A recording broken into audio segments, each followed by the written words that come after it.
நிசியாக இருக்கிறார். அவரே யெகோவாயீராக இருக்கிறார். எல்லாவற்றையும் பார்த்துக் கொள்கிறவராக இருக்கிறார். நாளை வாழ்வில் இன்னொரு பாடலை கூட பாடி தேவநாமத்தை மகிமைப்படுத்துவோம். அதிசயங்கள் செய்கிறவர் நம் அருகில் இருக்கிறார். அற்புதங்கள் செய்கிறவர் என்றும் நமக்குள் இருக்கிறார். இந்த பாடல் உற்சாகமாக நல்ல கரங்களை தட்டி சந்தோஷமாக நம்மோடு இருக்கிறவர் பெரியவர், நம்மோடு இருக்கிறவர், நமக்கு அற்புதங்களை செய்கிறவர், அதிசயங்களை செய்கிறவர். விசுவாசத்தோடு கூட அந்த பாடலை பாடி தேவநாமத்தை மகிமைப்படுத்துவோம்.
சங்கீதம் 147 இருந்து இருக்கிற சம்பவங்களை நாங்கள் பார்க்க போகிறோம். அதனைத் தொடர்ந்து 46 பார்த்து நாங்கள் ஜெபிக்க போகிறோம். உற்சாகமாக இருக்கிறீங்களா? நல்ல உற்சாகமாக இருக்கணும். நம்ம இல்லையா? சந்தோஷமாக இருக்கிறீங்களா? முதலாவது பார்க்கறதுனால தெரியவே இல்லையே சந்தோஷமாக இருக்கிற மாதிரி. சந்தோஷமாக இருக்கும். பக்கத்தோட பார்த்து சொல்லுங்க, சந்தோஷமாக இருக்கணும் சொல்லுங்கள். எல்லாம் நான் சொல்லி தான் செய்வதில்லை. சரி, 147 3வது வசனத்தை வாசிப்போம். இருதயம் நொறுங்குண்டவர்கள் குணமாக்குகிறார். ஆண்டவர் என்ன செய்கிறார்? இருதயம் நொறுங்குண்டவர்களை அவர் குணமாக்குகிறார். அவருடைய காயங்களை கட்டுகிறார். இந்த மாலை வேளையிலே வந்திருக்கிற நம்ம அநேகருக்கு இருதயம் எப்படி இருக்கிறது? நொறுக்கப்பட்டதாக இருக்கிறது. அவர் நம்மை உள்ளும் புறமும் அறிந்திருக்கிறார். நம்ம இல்லையா?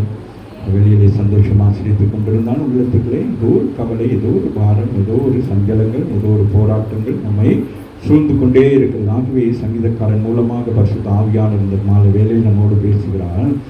இருதயம் நொறுங்குண்டவர்கள். அப்ப இருதயத்தை அவர் அறிந்திருக்கிறார். நம்முடைய ஆண்டவர் எப்படிப்பட்டவராக இருக்கிறார்? நம்முடைய இருதயங்களை அறிந்திருக்கிறார். ஆமீன். உள்ளான இருதயத்திலே இருக்கிற வேதனைகள், சஞ்சலங்கள், போராட்டங்களை ஆமீன் அவர் எப்படி இருக்கிறாரா? அறிந்தவராக இருக்கிறார். ஆமீன். அவர் பரம வைத்தியராக இருக்கிறார். அவரிடத்திலே போய் நம்ம நிற்கிற பொழுது ஆமீன் அவர் என்ன செய்கிறார்? அதை அறிந்தவராக இருக்கிறார். ஆமீன் சொல்லு. ஆகவே அடுத்த வசனம் சொல்லுது, அவருடைய காயங்களை கட்டுகிறார். அப்ப இருதயத்தில் இருக்கிற காயங்களை மனிதரால் கட்டவே முடியாது. இன்னைக்கு என்ன ஆமீன் என்னது பைபாஸ் செய்யலாம், எல்லாம் பண்ணலாம். ஆனாலும் ஆமீன் இந்த காயத்தை, இந்த வேதனை, இந்த சஞ்சலங்கள் இப்போ நமக்கு கொலஸ்ட்ராலோ இதோ அடைப்போ இதோ இருந்தால் அதற்காக என்ன செய்யலாம்? பைபாஸ் செய்யலாம். ஆமாம் இல்லையா? ஆனால் இந்த இருதயம் நொறுக்கப்பட்டு இருக்கிறோமே, வேதனையோடு கூட இருக்கிறோமே, இந்த சஞ்சலத்தோடு இருக்கிறோமே, அதுக்கு என்ன செய்ய முடியாது? எந்த உலகத்தில் இருக்கிற எந்த டாக்டர்ஸ் மாதிரி என்ன செய்ய முடியாது? காயங்களை கட்ட முடியாது. ஆமாம் இல்லையா? அவர்கள் என்ன சோதித்து பார்ப்பார்கள், ஆனால் அவர்களால் கண்டுபிடிக்க முடியாது. ஆமே. ஆனால் உன்னை உண்டாக்குன ஆண்டவர் உன் இருதயத்தின் ஆமீன் நொறுக்குதலை கண்டிருக்கிறார். மாலை வேளையில் சொல்கிறார், நான் குணமாக்குவேன் என்று சொல்லி கரங்களை தட்டி தேவனமே சொல்கிறார். அவர் நம்மை குணமாக்குகிறவராக இருக்கிறார். அவர் குணமாக்குகிறவராக இந்த பூமியிலே அவர் சுற்றி திரிந்தார் என்று வேதம் சொல்லுகிறது. அவர் நன்மை செய்கிறவராக வியாதி படுக்கையில் இருந்தவர்களே இயேசுதாமே இந்த பூமியிலே 3.5 வருஷம் ஊழியம் செய்கிற பொழுது எப்படி இருந்தது? இந்த ஜனங்களுக்கெல்லாம் நிறைய மகிழ்ச்சியா இருக்கிறது. ஒரு நாளும் கேள்விப்பட்டு இந்த நாட்களை போல அந்த நாட்களிலே எப்படி கேள்விப்படுவார்களோ தெரியாது. ஆனால் என்ன செய்வார்கள்? ஜனங்கள் ஆரவாரத்தோடு போவார்கள். ஆமீன். என்ன செய்வாங்க? வியாதிஸ்களை தூக்கி கொண்டு ஆமீன் ஊமைகளை, செவிடர்களை, குருடர்களை எல்லாரையும் நம்பிக்கையோடு கூட அந்த நாட்களில் என்ன செய்தார்கள்? அவரை பின்பற்றினார்கள். இன்றைக்கு ஜனங்களுக்குள்ளே அவநம்பிக்கையோடு தான் பின்பற்றுகிறார்கள். நடந்தால் நடக்கும், நடக்காட்டி நடக்காது. அப்படிதான் இன்றைக்கு நாங்கள் இருக்கிறோம் ஆவிக்குரிய ஜீவிதத்தில். ஆனால் அந்த நாட்களிலே அந்த ஜனங்களுக்குள்ளே ஒரு பெரிய நம்பிக்கை இருந்தது. இந்த மாலை வேலையிலும் ஆமீன் நமக்குள்ள அவநம்பிக்கை தான் சில நேரங்கள் அவருக்கு என்ன செய்ய முடியாமல் போகிறது? அற்புதங்கள் செய்ய முடியாமல் போகிறது. ஆண்டவராகிய இயேசு தாமே தன் சொந்த ஜனங்கள் மத்தியில் அவரால் அற்புதங்கள் செய்ய முடியாமல் போனது காரணம் என்ன?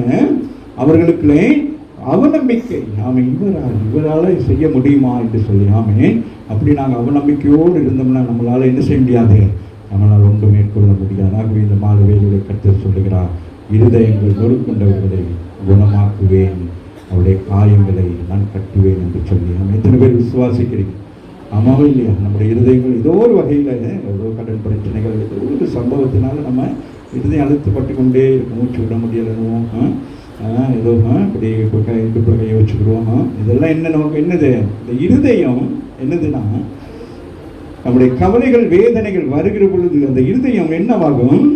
பாரமாக இருக்கும். அந்த இருதயம் பாரமாகிட்டாலே சயின்டிபிக்கலாக நம்மளால என்ன செய்ய முடியாது? மூச்சு விட முடியாது, மூச்சு திணறல் வரும். ஆமாம் இல்லையா? ஆமீன். அதனால தான் ஆண்டவர் சொல்றாரு, இல்லை இல்லை நான் என்ன செய்வேன், இன்னைக்கு நான் என்ன செய்ய போறேன்? அதை இலகுவாக்குவேன் என்று சொல்லுங்க. அந்த பிரச்சனைகள் எல்லாவற்றையும் நான் என்ன செய்வேன்? இலகுவாக்குவேன். அப்போது ஒன்று இருதயம் எப்படி ஆகிரும்? அது ஓகே ஆகிரும். அதுக்கு பிறகு என்னது? ஆமாம் நமக்கு குதிரைகளுக்கு ஒப்பான ஒரு வேலன், கழுகுக்கு ஒப்பான ஒரு வேலன், காண்டா மிருகத்துக்கு ஒப்பான ஒரு வேலனை ஆண்டவர் அந்த வசனம் தான் நம்மை அனுப்பி என்ன செய்கிறது? நம்மை குணமாக்குகிறது, நம்மை சுகமாக்குகிறது. ஆகவே வசனத்தை நாங்கள் விசுவாசிக்க பாருங்க. 15 சொல்ல, அவர் தமது வசனத்தை பூமியிலே அனுப்புகிறார் என்று சொல்லி 2000 வருஷங்களுக்கு முன்பதாக இயேசு எப்படி இருந்தால் மாமிசமாக இங்கே வெளிப்பட்டார். அது சங்கீதக்காரர் அழகாக அவர் தமது வசனத்தை பூமியிலே அனுப்புகிறார் என்று சொல்லி 18 சொல்லுகிறார். அவர் தமது வசனத்தை அனுப்புகிறார் என்று சொல்லுகிறார். அவைகள் எல்லாம் உருவ பண்ணுகிறார். வசனம் தான் அவர் சொல்ல ஆகும், அவர் கட்டளையிட நிற்கும் என்று வேதம் சொல்லுகிறது. நம்ம ஆண்டவர் ஒரு காரியத்தை சொன்னோன்னே என்ன நடக்கும்? ஆமா ஆமாவே இல்லையா? அப்படி ஆண்டவர் என்ன செய்வார்? அற்புதங்களை செய்வார். மழை காலத்திலும் கர்த்தர் நமக்காக மழையை நிறுத்தி இருக்கிறார். ஆமாம் இல்லையா? இது ஒரு அற்புதம் தானே. ஆமாம், அப்படிதான் ஆண்டவர் செய்வார். காலையில் பயங்கர மழை. அந்த ஃபாதர் வந்து இங்கே புதுக்கோட்டையிலேருந்து வந்து இறங்கி ஃபோன் பண்ணிட்டாங்க. வந்துட்டேன், வெளியில் பார்த்தா ஓன்னு மழை. கொடையை பிடிச்சிட்டு கேட்லேருந்து இப்படி வெளியில் இறங்கினேன், மழையை காணாமல் போயிடுச்சு. சொல்லாமல் சொல்லி அதுக்கு பிறகு மழையே வர. ஆமா இல்லையா? அப்படி தேவன் கர்த்தருடைய பிள்ளைகளை பாதுகாக்கிறவராக இருக்க. நான் யோசித்து பார்த்தேன், என்னால் அதை கிரகித்துக் கொள்ள முடியவில்லை. என்னங்க ஆண்டவரை, என்ன ஆண்டவரை, இந்த 2 வருடம் போனோன்னு என்னது? அப்போ நம்ம பாதுகாக்கிறார். என்னை மட்டுமில்லை, உங்களையும் பாதுகாக்கிறார். உங்களையும் அறிவுக்கு பிரச்சனைகள் எல்லாருக்கும் பாதுகாக்கிறவராக இருக்க. நமக்கு அந்த நம்பிக்கை இல்லை. அந்த நேரத்தில் ஏன் இதை நான் சாட்சியாக சொல்லுகிறேன்? அது நான் சாட்சியாக இன்னைக்கு சொல்லாட்டி என்னது? என் வாழ்க்கையே என்னது? விழுதாகி போயிடும். ஆமா இல்லையா? சின்ன சின்ன விஷயங்கள் தானே. இது என்னப்பா பாஸ்டர் நாங்களும் போகல நடக்கும் அப்படின்னு சொல்லி உண்மைதான் சொல்லணும். அதுதான் சாட்சி. அதை விட்டுட்டு சும்மா இடியாப்பம் பொழிஞ்ச சோறாக்கணி இதெல்லாம் சாட்சி இல்லை. ஆமீனே. ஆமே. அவர் என்ன செய்கிறார்? இயற்கையை நமக்காக சாதகமாக்கி கொடுக்கிறார். ஆமாவே இல்லையா? நான் சொல்லியிருக்கிறேன், ஆண்டவரே 8 மணி வரைக்கும் சமாளிக்கிறோம், அதுக்கு பிறகு நீங்கள் என்ன வேணாலும் பண்ணிக்கிறீங்க, ஆனால் காலையில் என்ன செய்யணும்? அது செய்யுங்க. ஆமாம், நம்ம நம்பிக்கை எதிர்பார்த்து கொண்டே இருக்கிறோம். ஏன்னா அவர் வார்த்தையை அனுப்புகிறவராக இருக்கிறார். ஆமே. சங்கீதம் 146 7 வாசிப்போம். அவர் ஒடுக்கப்பட்டவர்களுக்கு நம்ம ஆண்டவர் என்ன செய்கிறாரா? ஒடுக்கப்பட்டவர்களுக்கு, ஒடுங்கி போய் கிடக்கிறவர்களுக்கு, குடும்பங்களில் ஒடுங்கி போய் கிடக்கிறவர்கள், சமுதாயத்தில் ஒடுங்கி போய் கிடக்கிறவர்கள், ஆமை வாழ்க்கையில் முன்னேற முடியாதபடிக்கு ஒடுக்கப்பட்டு ஆமை அடிமைகளை போல இருக்கிறவர்கள். சிலர் கணவன் மனைவி எப்படி இருக்கிறாங்க? ஒடுக்கப்பட்டு இருப்பாங்க. சில மனைவிமார்கள் போகாத வராதுன்னு சொல்லி பிள்ளைகளை ஒடுக்கி வைத்திருப்பார்கள், இங்கே போகாத அப்படின்னு. அந்த மாதிரியானவர்களுக்கெல்லாம் ஆண்டவர் என்ன செய்யறானா? நியாயம் செய்கிறவரா. சமுதாயத்தில், உலகத்தில், தேசத்தில், ராஜ்யத்துக்களில் ஜனங்கள் அடிமைகளாக இருக்கிறவர்களுக்கு என்ன செய்கிறாரா? நியாயம் செய்கிறார். ஆமே. நம்ம ஆண்டவர் சாதாரண ஒரு அல்ல, அவர் பார்த்து கொண்டே இருப்பார். இஸ்ரவேல் ஜனங்களை அடிமைத்தனம் படித்துக் கொண்டிருக்கிற பொழுது அவர்களுடைய கூக்குரலை கேட்டவுடனே ஆண்டவர் என்ன செய்தாரா? இறங்கி வந்தார் என்று வேதம் சொல்லுகிறது. ஆமே. வந்து மோசடித்து சொன்னார், என் ஜனங்கள் என்ன செய்யப்படுகிறார்கள்? நெருக்கப்படுகிறார். அவருடைய கூக்குரல் எனக்கு கேட்கிறதா? ராமின்னு சொல்லுங்க. உங்களுடைய கூக்குரல் ஆமை பக்கத்து வீட்டுக்கு கேட்காது, புரியுறதா? ஆனால் பரலோகத்துக்கு கேட்கும். ராமின் சொல்லுங்க. அதான் ஆபத்து வேலையை நோக்கி கூப்பிடு, நான் என்ன செய்வேன்? எனக்கு மருத்துவ கொடுப்பேன் என்று சொல்றேன். சில நேரங்களில், இரவு நேரங்களிலே ஆமை கத்தி அழ முடியாதபடி மௌனமாய் தலைவனியை வைத்து மூடிக்கொண்டு நீங்க அழுகிற சத்தத்தை கூட ஆண்டவர் கேட்பார். ராமின் அதான் நம்முடைய ஆண்டவர். ராமின் சொல்லுங்க. ஆகவே சொல்லுகிறார், அவர் ஒடுக்கப்பட்டவர்களுக்கு நியாயம் செய்கிறான், ஆவாரம் கொடுக்கிறார். அவர் ஆமென். கரங்களை தட்டி தேவனை மகிமைப்படுத்த விசாரிக்கிறார். பசியா இருந்தாங்க ஆண்டவர் என்ன செய்கிறார்? ஆமா, பாவங்களை ஆமை என்ன செய்ய பறவைகளை பட்சிகள் எல்லாம் போஷிக்கிறவர் என்ன செய்கிறாரு? ஆமென். யாரையா? பசியா இருக்கிறவர்களுக்கு அவர் என்ன செய்கிறார்? ஆகாரத்தை கொடுக்கிறார். அப்ப நம்ம 2 பசி எடுத்துக்கலாம். ஒரு பசி என்னது? இந்த சரீரத்துக்குரிய பசி. மற்றது என்னது? ஆவிக்குரிய பசி ஆகிய வேத வசனத்திலே பசியா இருக்கிறவர்களுக்கும் அவர் என்ன செய்கிறாரு? ஆகாரத்தை கொடுக்கிறார். சத்தியம் என்கிற ஆகாரத்தை. அது நம்ம என்ன செய்யும்? இந்த சரீரத்திலே சாப்பிடுகிற இந்த ஆகாரத்தை விட இந்த சத்திய வசனம் நம்மை போஷித்து நம்மளை என்ன செய்யும்? புஷ்டியாக்கும். வேதம் அப்படிதான் சொல்லுகிறது. நீங்கள் என்ன செய்ய வேண்டும்? என்னது புஷ்டியாக? என்னது? கொழுத்த கண்டுகளை போல என்ன செய்ய வேண்டும்? அப்படிதான் இந்த வசனத்தை சாப்பிட உங்களுக்கு எப்படி ஆயிருவீங்க? கொழுத்த கண்டுகள் போல எப்படி இருப்பீங்க? ஆமா, கொலஸ்ட்ரால் வந்து இருப்பீங்க. ஆமாவே இல்லையா? வாசிங்க. கட்டுண்டவர்களை கர்த்தர் மாத்திரம்தான் விடுதலை செய்வார். அது எப்படிப்பட்ட கட்டுகளாக இருந்தாலும் ஆமே, அதிலிருந்து கர்த்தர் விடுதலை செய்கிறவராக இருக்கிறார். அங்கே 4 பேர் சேர்ந்து என்ன செய்யறாங்க? ஒருத்தர் கொண்டு வராங்க, ஒரு திமிருவாதக்காரன். என்ன நடக்கிறது? அவன் என்ன நினைச்சேன்? அவர் என்ன செய்தார்? அவனை விடுவித்தார். வாங்கி எடுத்து பேசுங்களேன். இன்னைக்கு தான் முத வந்த மாதிரி இருக்கு. அம்மாவும் இல்லையா? நடந்துச்சா இல்லையா? அவங்க என்ன மாதிரி என்ன செஞ்சாங்க? விசுவாசம் எப்படி? என்ன எப்படிப்பட்ட விசுவாசம்? என்ன செஞ்சாங்க? கூரைய பிச்சு இறக்குனாங்க. பேதருடைய வீட்டில் கூரையை பிச்சுப்பாங்க. அம்மா என்ன நினைப்பாங்க? ஏசிங்க வந்து தங்கி இருந்துக்கிட்டு பாருங்க, கூட்டம் நடத்துன்னு சொல்லி ஆட்களை கொண்டு வந்து வச்சு வீட்டை உடைச்சி இறக்குறாங்க. அம்மாவா இல்லையா? ஆமே. நட்புதர்கள் விசுவாசம். அந்த 4 பேருடைய விசுவாசம் என்ன செய்கிறது? அதான் நான் உங்களுக்கு சொல்லுகிறேன். நீங்க மாத்திரம் வரக்கூடாது. இந்த பகுதியில் கிடக்கிற ஜனங்களை என்ன செய்ய வேண்டும்?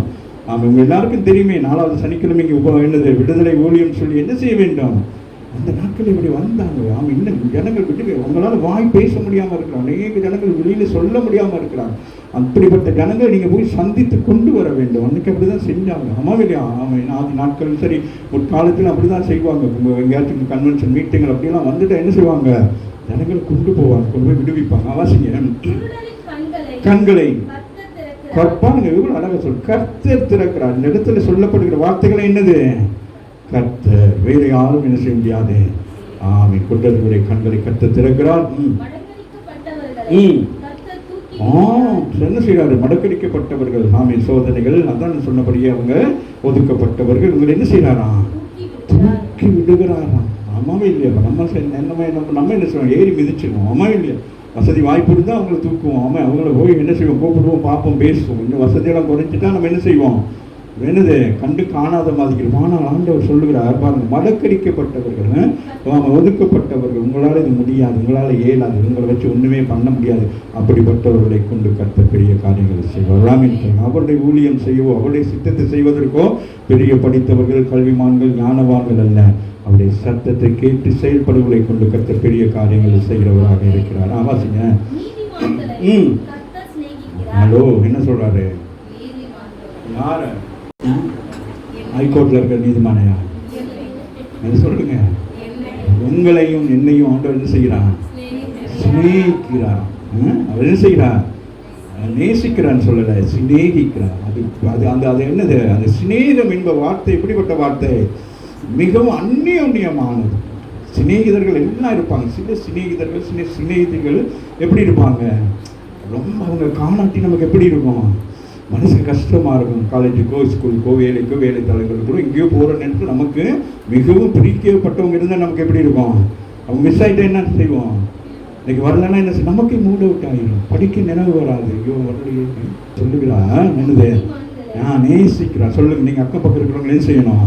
நேசிக்கணும். உங்களை முதலாவது நேசிக்க வேண்டும். பிற்பாடு என்ன செய்ய வேண்டும்?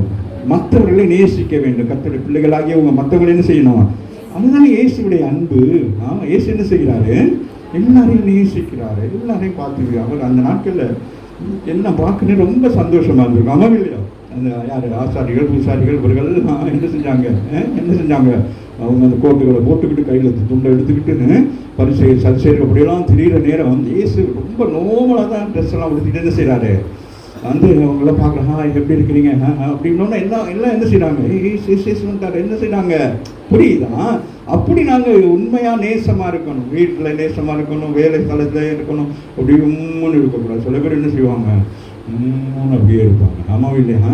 அது ஸ்கூலில் இருந்தாலும் சரி, காலேஜ் இருந்தால், வீட்டில் இருந்தால், வேலை இருந்தாலும் வீட்லேயும் வந்து சில பேர் என்ன செய்வாங்க? ஃபோனை வச்சுக்கிட்டு சாப்பிட்டீங்களா? சாப்பிட்டீங்களா? ஆனால் இங்கே எப்படி சொல்கிறாரு?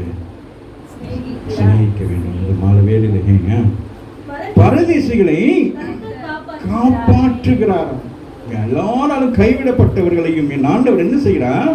இந்த சங்கீதக்காரன் சொல்லுகிறான், ஓரளவுக்கு எல்லாத்தையும் பார்க்கிறார். அவர் என்ன செய்கிறார்? இந்த இடத்துல வந்திருக்கிற ஒவ்வொருடைய இருதயங்களையும் கர்த்தர் அறிந்திருக்கிறார். ஒவ்வொருவருடைய இருதயத்தில் ஒவ்வொரு விதமான என்னது சுமைகள் இருக்கிறது, ஒவ்வொரு பாரம் இருக்குது. எல்லாருக்கும் ஒரே சம்பவம் இல்லை, ஒவ்வொருத்தருக்கும் ஒன்று இருக்கு. ஏதோ ஒன்றை நீங்கள் என்ன செய்யணும், வச்சு பண்ணணும்னு சொல்லி நீங்கள் யோசிச்சு கொண்டு இருப்பீங்க. ஆனால் உங்களால் முடியாத மாதிரி இருக்குது. இப்போ ஆண்டவர் என்ன செய்கிறார்? உங்கள் எல்லாத்தையும் என்ன செய்கிறாரு? எல்லாருடைய இருதயங்களையும் கண்டு அறிகிறார். அதுதான் சொல்கிறார், இருதயம் நொறுங்குண்டவர்களுடைய இருதயங்களை என்ன செய்கிறார்? வாசிங்க, பரதேசிகளை காப்பாற்றுகிறார். கைவிடப்பட்டுட்டாலும் அவர் என்ன செய்வார்? யோசித்து பாருங்களேன். நம்ம 3 வேளை சாப்பிட்டு கூட குச்சியாக இருக்கும். காற்றுல ஊதி விட்டா போய் அங்கே போய் விடுவோம்.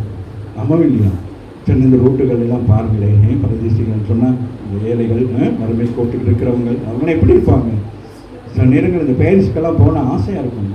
அவங்க வீடு வாசல் குடிசை எல்லாம் இருக்கும். அந்த பிள்ளைகள் எல்லாம் எப்படி இருக்கும்?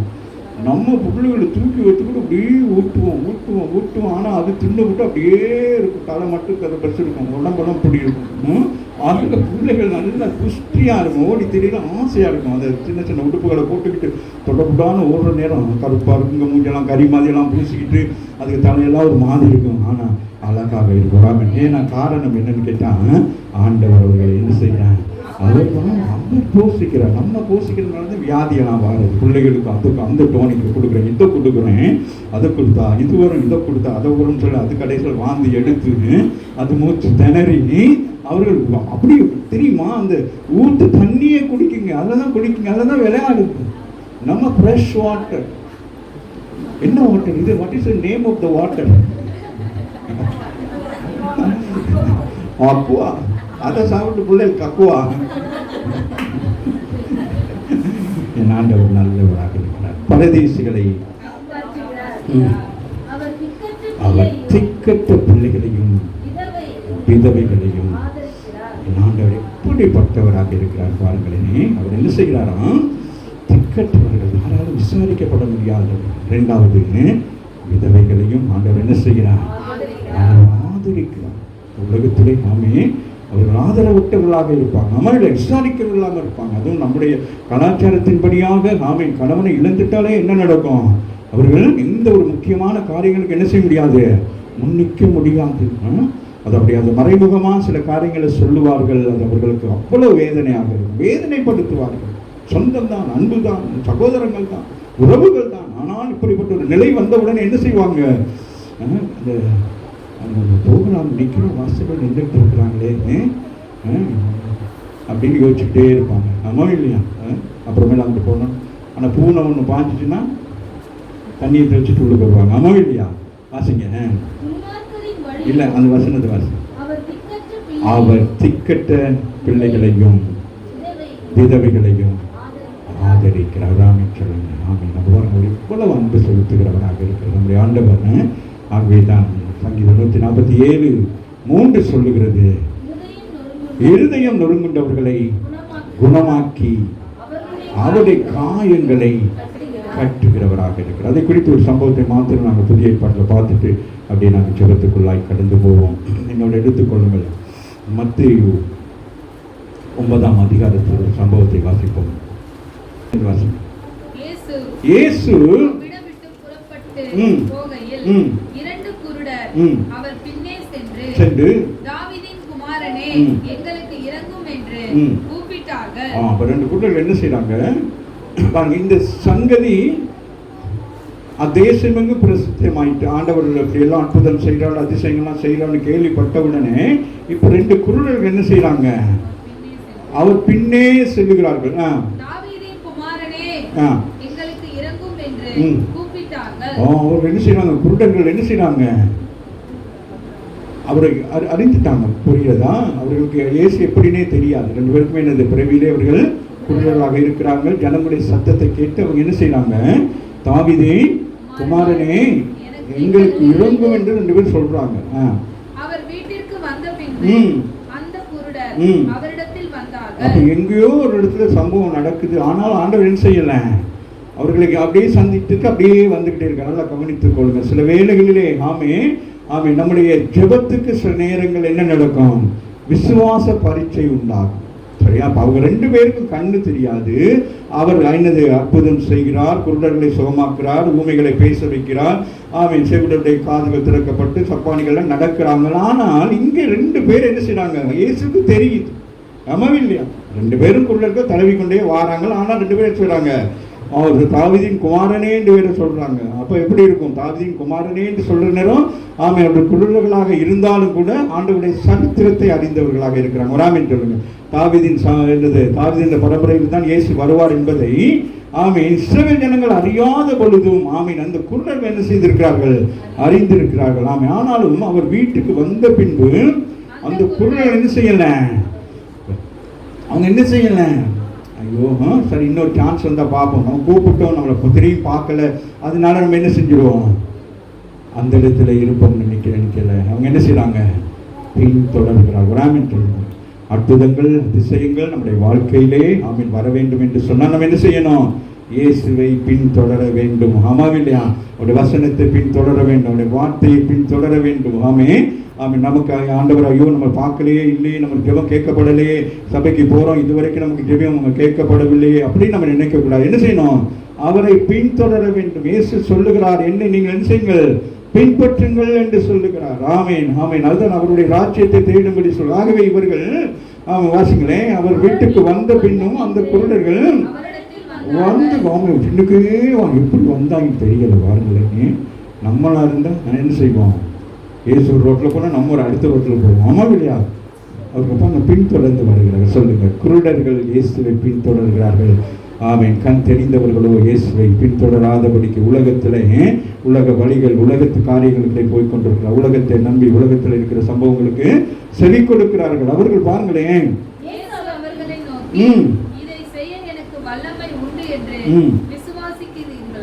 அப்போ கேட்கிறார். வீட்டுக்கு வந்ததுக்கு பிறகு ஆண்டவர் கேட்கிறாரு, சகோதரர்களே என்னது? நம்முடைய விசுவாசத்தை பார்க்கிறார். அதுதான் மிக முக்கியம். அந்த மாலை வேலையில வந்திருக்கிற உங்களுடைய விசுவாசத்தை ஆண்டவர் என்ன செய்யறார்?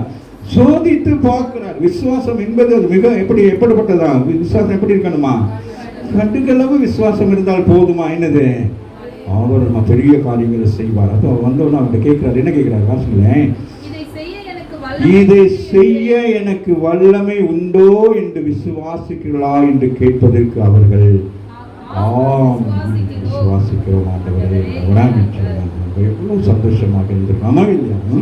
அப்பொழுது அவர்களுடைய கண்களை அவர் தொட்டு உங்கள் விசுவாசத்தின்படி உங்களுக்காக கடவது என்றார். அப்ப என்ன சொல்றாரு? விசுவாசத்திலே இன்னொரு சோதனை.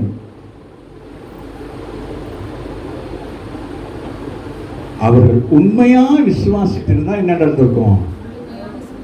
என்ன நடந்திருக்கும்? கண் பார்வை அடைந்திருப்பார்கள். விசுவாசிக்காமல் ஆமா ஆண்டவரே அப்படின்னா என்ன நடந்திருக்கும்? அதனால ஆண்டவர் சரியா ஸ்ட்ரெயிப்பா சொல்றாரு, நீங்க விசுவாசிங்கன்னா அற்புதங்களை காண முடியும், நீங்க விசுவாசிக்காவிட்டா என்னிடத்துல என்னது அற்புதங்களை பெற்றுக்கொள்ள முடியாது. அம்மாவில் தான் அங்கே சொல்கிறார், உன் விசுவாசத்தின்படி உன் நம்பிக்கையின்படி அதை நாங்கள் ஆக கடவுது அப்படின்னு சொல்றாங்க. உங்கள் விசுவாசத்தின்படி உங்களுக்காக கடவுது என்றார். உடனே அவர்களுடைய கண்கள் திறக்கப்பட்டது. விசுவாசம் எப்படிப்பட்ட விசுவாசமா இருக்கிறது? நாம் என் கரங்களிலே அற்புதங்களை பெற்றுக் கொள்ளும்படியாக தான் இயேசுவிடத்திலே வர வேண்டும். நாளை மறுநாள் எப்போதாவது நடக்கும். நம்ம ஜெபிச்சுக்கிட்டே இன்னைக்கு நிறைய பேர் என்ன செய்வாங்க, ஜெபம் பண்ணி முடிச்சதுக்கு பிறகும் பாஸ்டர் ஜெபிச்சுக்கோங்க. அந்த ஜெபத்துக்கு என்னது, அந்த சுகமாக்கிட்டாரு. இப்போ என்ன செய்வார்? சுகத்தை வாங்கிக்குவார். போகும் நீ வருஷம் பூரா என்ன செய்யணும்? அந்நாள் ஜெபம் பண்ணினால் அதுக்கு பிறகு என்ன செய்யவில்லை? துக்கமுகமாக இருக்கவில்லை. அவருடைய விசுவாசம் என்ன செய்தது? கற்பத்திலே பிள்ளையை உருவாக்குறது. ஆமா இல்லையா? அதுதான் விசுவாசம். அப்படி தொடர்ந்து ஜெபிச்சுங்க. உங்களுக்காக தொடர்ந்து நாங்கள் தலையை போட்டாட்டிட்டு இருக்கணும். ஆமாவா இல்லையா? அப்போ இதுதான் விசுவாசத்துக்கு. ஒரு விஷயத்துக்கு நீங்கள் ஜெபம் பண்ணிட்டீங்கன்னா எனக்கு பதில் வந்துருச்சின்னு சொல்லி நீங்கள் என்ன செய்யணும்? துதித்து ஆராதிக்க வேண்டும். ராமின் சொல்லுங்க. 1 சாமுவேல் 2ஆம் அதிகாரத்தில் பார்த்தாலும் அண்ணால் என்ன செய்வான்? துதித்து விண்ணப்பித்து ஆராதித்து தேவனை மகிமைப்படுத்துவான். ஆமாவே இல்லையா? அதுபோல நீங்க என்ன செய்யணும்? அதுதான் விசுவாசத்தின் ஜெபம். ஆமாவே இல்லையா? அதுதான் விண்ணப்பம். உங்கள் விண்ணப்பம் எப்படி இருக்க வேண்டும்? ஷார்ட் அண்ட் ஸ்வீட்டா இருக்கணும். எஸ் நோ, அவ்வளவுதான். விசுவாசிக்கிறேன், ஆமா போ, சோமாயிட்டான். ஆமாவே இல்லையா? நம்ம விசுவாசிக்கிறேன் ஆனாலும் என்னது? ஆமாவே இல்லையா? வரும் ஆனா வாசிங்க, அதெல்லாம் கணக்கா தெரியும். தொட்டு உங்கள் விசுவாசத்தின்படியே உங்களுக்காக கடவுது என்றார். உங்கள் கையை வைக்கிறார். ராமின் இன்றைக்கு ஆண்டவர்கள் மேல் கைகள் வைக்கிற பொழுது அற்புதங்களை பார்ப்பீர்கள், அடையாளங்களை பார்க்க வேண்டும். அன்றைக்கு செய்த அற்புதங்களை இன்றைக்கு செய்வோம். அமவில்லை. உடனே உடனே என்னது யோசிச்சு பாருங்க. இதெல்லாம் சும்மா சாதாரணமாக யோசிக்க, சயின்டிபிக்கலா யோசிக்கணும். கொண்டு போய் லென்ஸ் வச்சு இப்படி பார்த்து, அப்புறம் தூர பார்வை கிட்ட பார்வை பார்த்து படுக்க வச்சு கண்ணை தோண்டி தொடுகிறார். சுகம். சொல்லுங்க, என் ஆண்டவர் என்னை தொடுகிறார், நான் சுகமாக. Very simple.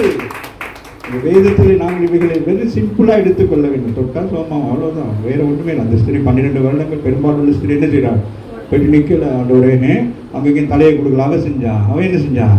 நான் வஸ்திரத்தை தொடு. அது எப்படிப்பட்ட விசுவாசம்? நான் அவருடைய வஸ்திரத்தை தொடுவேன், நான் சுகமாவேன். வஸ்திரத்தை தொட்டுட்டு என்ன செஞ்சாங்க? நம்ம என்ன செஞ்சாங்க? அப்படியே நழுவி போறாங்க. சுகம் விட்டுட்டு என்ன செய்றாங்க? ஆண்டவரே என்ன நடந்துச்சு?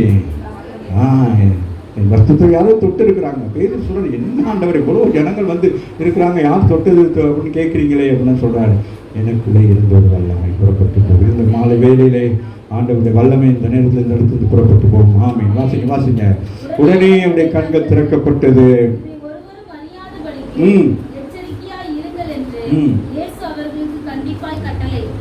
பாருங்க, ஆண்டவர் என்ன சொல்றாரு?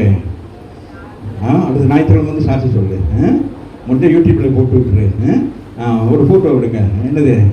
அப்படியே கை வைக்கின்ற ஒரு போட்டோ எடுங்க, கண் திறந்த ஒரு போட்டோ எடுங்க. அப்படியா? என்ன சொல்றாரு? என்னை மேன்மைப்படுத்தாதே என்று சொல்லுகிறார்.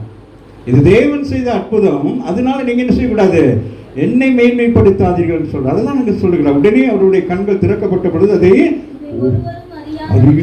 எப்படி கண் தெரியாதவங்க நடந்து போறோம்னு கேட்பாங்களா கேட்க மாட்டாங்களா? பாருங்களேன் எப்படின்னு சொல்லிட்டேன்.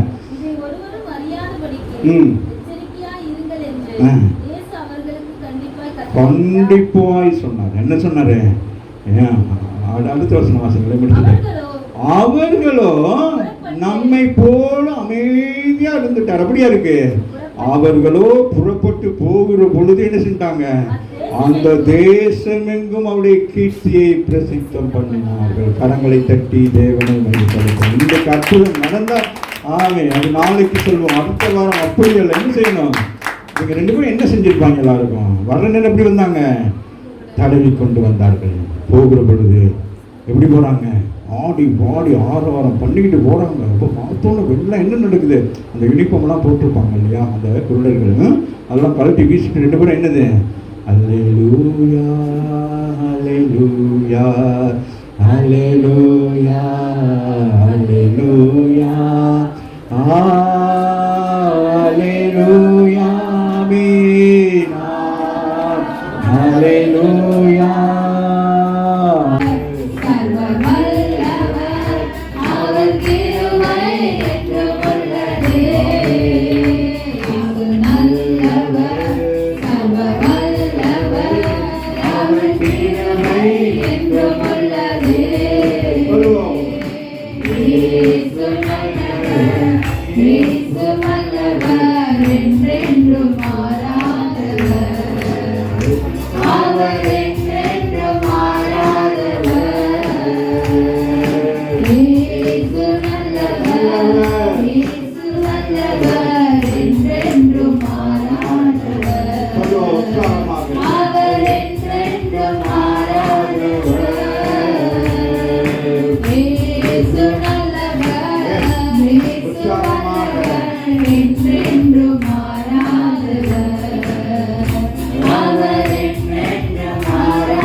உனக்கு ஒரு தொழுதல், உனக்கு ஒரு தொழுதல். ஆமென். அற்புதங்கள் நடக்கும், அதிசயங்கள் நடக்கும். விசுவாசிகள் கர்த்தர் பெரிய காரியங்களை செய்வாராக. நாம் விசுவாசிகள்.